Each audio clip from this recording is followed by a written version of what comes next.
A continuación, la entrevista en Libertópolis AM. Bueno, pues muchas gracias por estar con nosotros en Libertópolis por la mañana y en este momento vamos con nuestra entrevista con José Rodrigo Guevara para platicar acerca de este tema, aranceles y desafíos. ¿Está Guatemala lista para competir?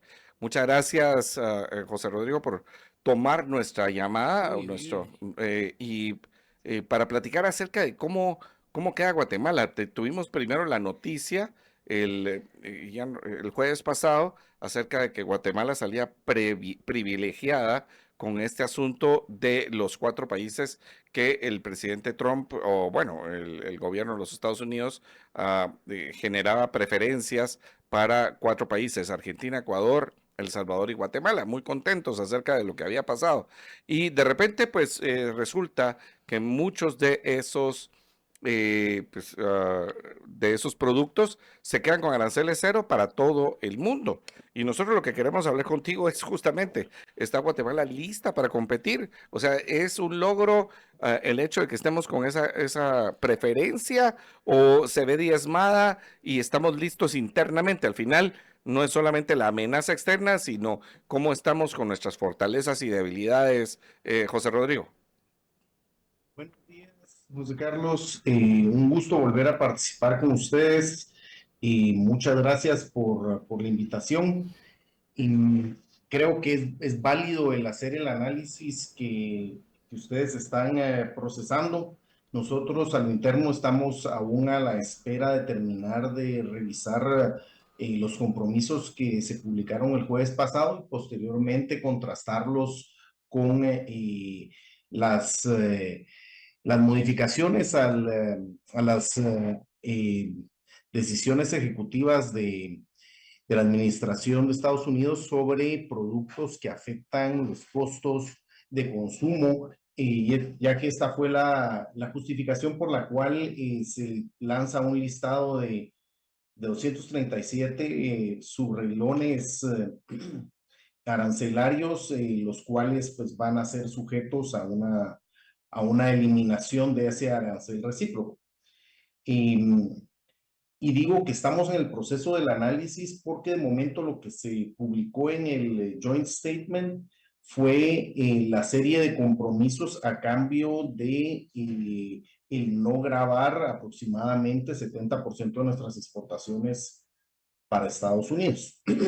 Y esta serie de compromisos pues se suman en 12 grupos generales que, si los desagregamos, son prácticamente 22 acciones de diferentes entidades o diferentes modificaciones de ley, las cuales van a tener o deberían de tener como resultado la eliminación de estas barreras técnicas que afectan tanto a las importaciones de Estados Unidos como a muchas de la producción guatemalteca, dado que está regulado por los mismos sistemas.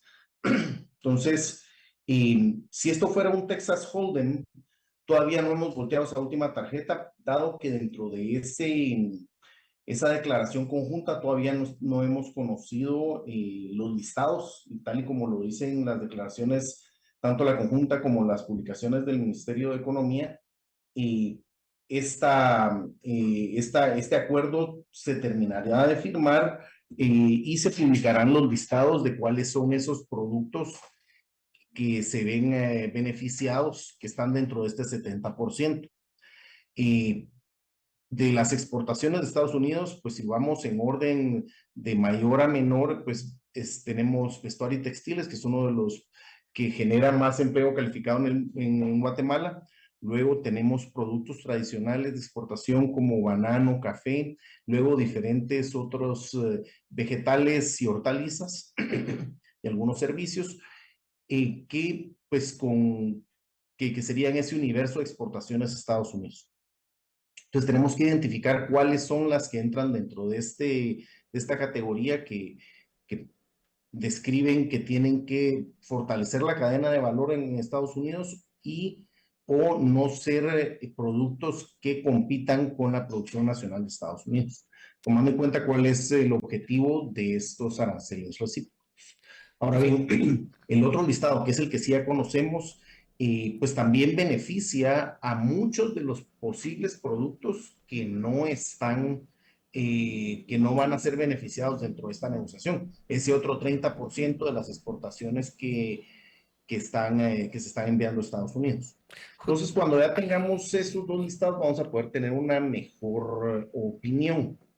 Ahora bien, algo que hay que aclarar es que los aranceles recíprocos son, por decirlo así, un segundo piso de aranceles. No es que los aranceles que estuvieran vigentes antes de abril de este año hubieran sido sustituidos por los aranceles recíprocos. Entonces, por ejemplo, si en Guatemala, dentro de CAFTA, no hubiera terminado de desgravar sus aranceles, nosotros al exportar a Estados Unidos pagaríamos el arancel CAFTA y estaríamos pagando ese 10% extra. Entonces, si teníamos 5, estaríamos pagando 15. Si teníamos 10, estaríamos pagando 20, sucesivamente. Entonces, cualquier otro país del mundo que se vea beneficiado por esta modificación que hicieron el día viernes, de la misma manera, si ellos tenían algún arancel antes, están pagando un arancel extra. Por lo ende, si este arancel recíproco está a cero, actualmente están pagando el mismo arancel que tenían antes de abril de este año. Por lo cual, no hay ninguna diferencia en la competencia que estamos teniendo en el mercado. José Rodrigo, entonces podríamos decir de que únicamente lo que cambia en el comercio mundial es de que se canceló lo que hizo Trump con esos sus cartelotes enormes de aranceles recíprocos. O sea, volvemos a la misma dinámica del mercado de antes, como estábamos manejando las exportaciones con Guatemala. O sea, realmente de fondo no hay un beneficio para el mundo ni para Guatemala. Solo fue una cuestión así de forma, de pantalla. No, porque recordemos que lo que se publicó el viernes fueron la anulación de 237 subrelones arancelarios. Subpartidas, ajá. Sí, subpartidas. Esto es en 11 categorías más o menos, lo que implica que serán como 2.000, 2.500 productos del universo de productos que comercializa o que consume Estados Unidos. En su gran mayoría son productos frescos, vegetales, cosas, lo que le llamamos canasta básica en Guatemala, pero aplicado al consumo de Estados Unidos. Por lo que tengo entendido, entre ellos está el café, banano, otros productos que de cualquier forma Guatemala ya probablemente ya había conseguido un beneficio dentro de la negociación. Entonces, yo no diría que se cancela la política de Trump. Ellos simplemente están viendo cuáles son los efectos en el mercado de consumo localmente y están modificando su normativa para afectar lo menos posible al consumidor interno en Estados Unidos, para evitar que esta política tenga un efecto inflacionario y que solo beneficie a las áreas donde ellos están buscando atraer inversión o desarrollo de generación de empleo. Claro. José Rodrigo, bueno, me parece muy interesante eso que mencionas de que, por supuesto, se pueden leer ciertos intereses respecto a cierto como encauzamiento del comercio respecto a los Estados Unidos, porque como bien mencionábamos, pues el 70% de esos productos tendrían arancel cero. Sin embargo, ¿qué pasa con ese 30% restante, ¿no? Que hay muchísima diversidad y también me gustaría más que nada encauzar mi pregunta, José Rodrigo, respecto a la discusión si estos aranceles, digamos, de derecho o nominalmente se ven reducidos, pero a lo mejor de hecho no. Y quiero hablar que nos platiques un poco de las barreras no arancelarias, porque tengo entendido que algunas de las condiciones de Estados Unidos para esta rebaja de aranceles con Guatemala y el mundo es de que estos países tienen que comprometerse a simplificar procesos regulatorios que sí están establecidos en Estados Unidos, o por ejemplo, aceptación de estándares estadounidenses, certificados. En general, como incluso mencionaste antes, a lo mejor nominalmente aún así siguen habiendo ciertos números de aranceles de derecho, digamos, para estos productos, pero también la burocracia estadounidense puede seguir generando aranceles de hecho, digamos, que son visibles y a lo mejor no tiene el impacto tan beneficioso que esperaríamos para los consumidores, tanto guatemaltecos como especialmente estadounidenses, ¿no? Entonces, ¿será que se puede realmente hablar de que Donald Trump está ejecutando una cierta liberalización en el comercio con Guatemala en este caso? Totalmente.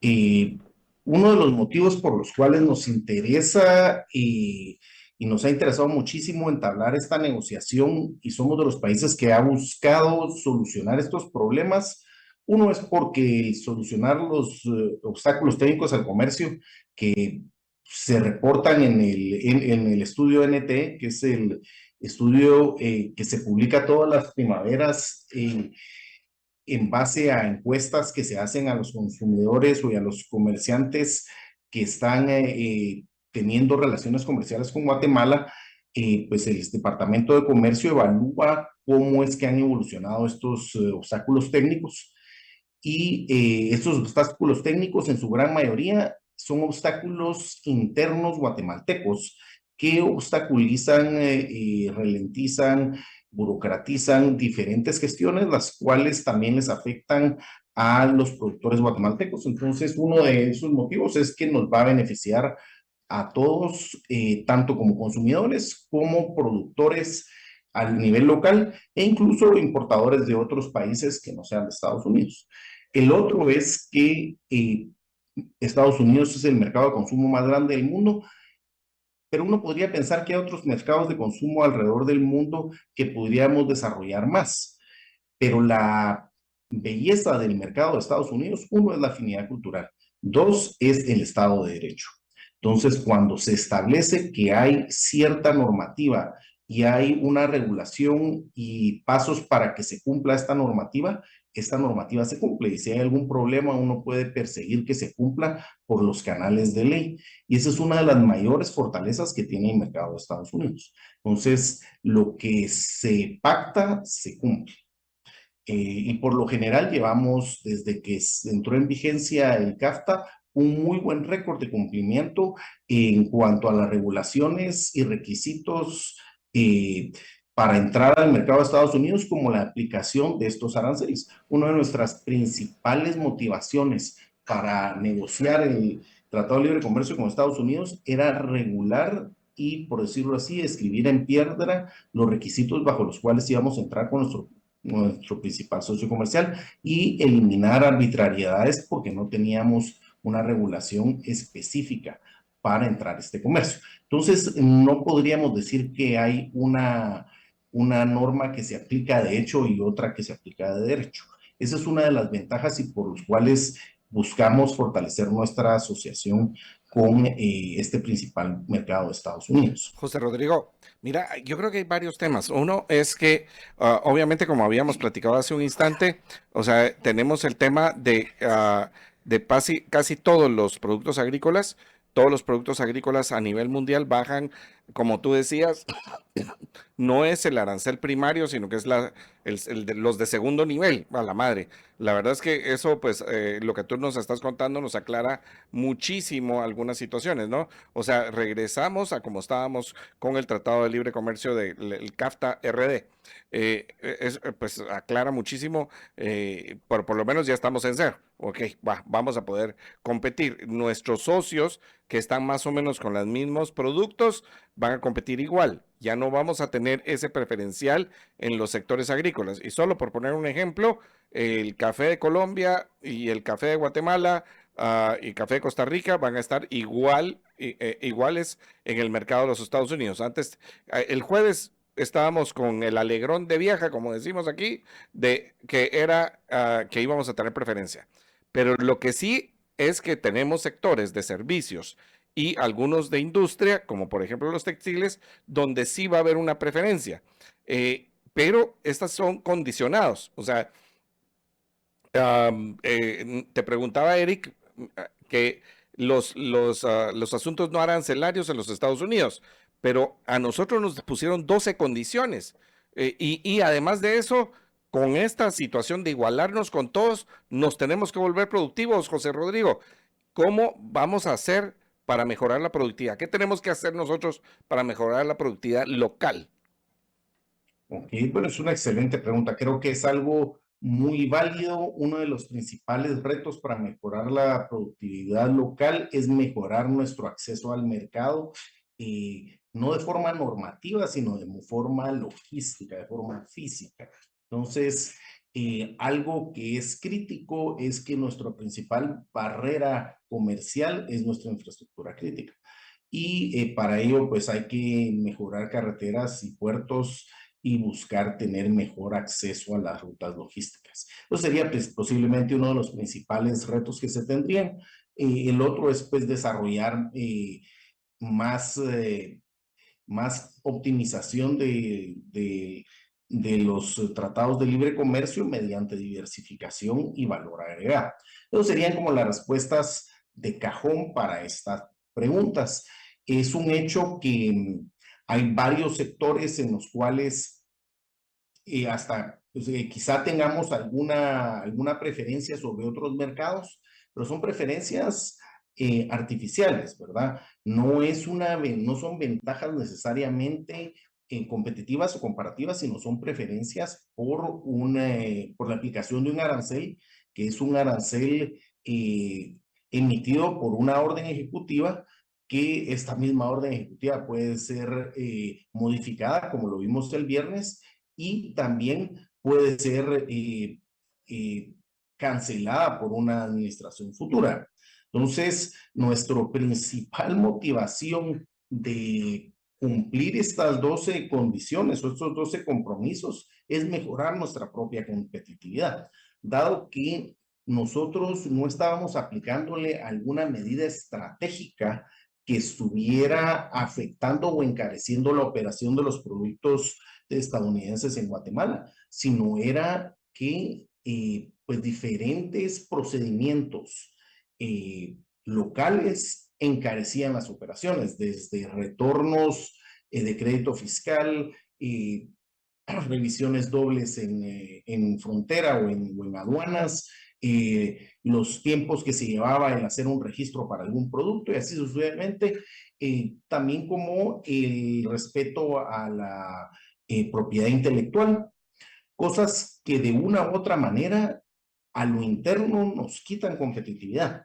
por lo que a quien más le interesa solucionar estas 12 señalamientos, como yo les decía al inicio, lo hemos desagregado en aproximadamente 22 acciones y pues estaremos monitoreándolo de la misma manera que trabajamos en equipo con el Ministerio de Economía para poder identificar los actores que podían ser críticos en la mejora de estas barreras técnicas al comercio, pues estar monitoreando para identificar que los avances sean significativos. Actualmente la encuesta del Departamento de Comercio de Estados Unidos está abierta. Todo importador guatemalteco y exportador estadounidense pueden subir su retroalimentación.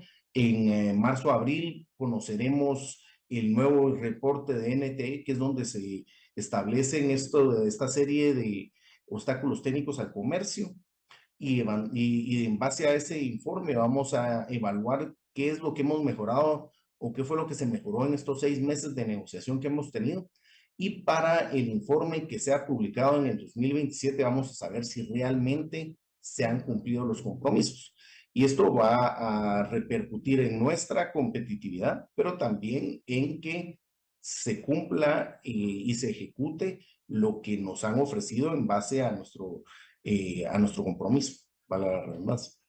Bueno, José Rodrigo, la verdad es que esperamos de veras que nosotros los guatemaltecos asumamos nuestra responsabilidad acerca de los problemas que tenemos internos, ¿no? Al final, nosotros queremos ser competitivos a pesar de cualquier arancel, a pesar de cualquier cosa, y dándonos cuenta que ahora, pues, otra vez tenemos que competir con el mundo, ¿verdad, José Rodrigo? Te agradecemos muchísimo por haber tomado nuestra entrevista hoy para platicarnos acerca de esa realidad, o sea, cómo estamos como país para lograr esa competitividad a nivel Estados Unidos, pero yo creo que eso pasa por una competitividad a nivel mundial.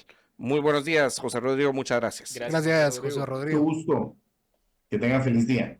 Gracias. Igualmente.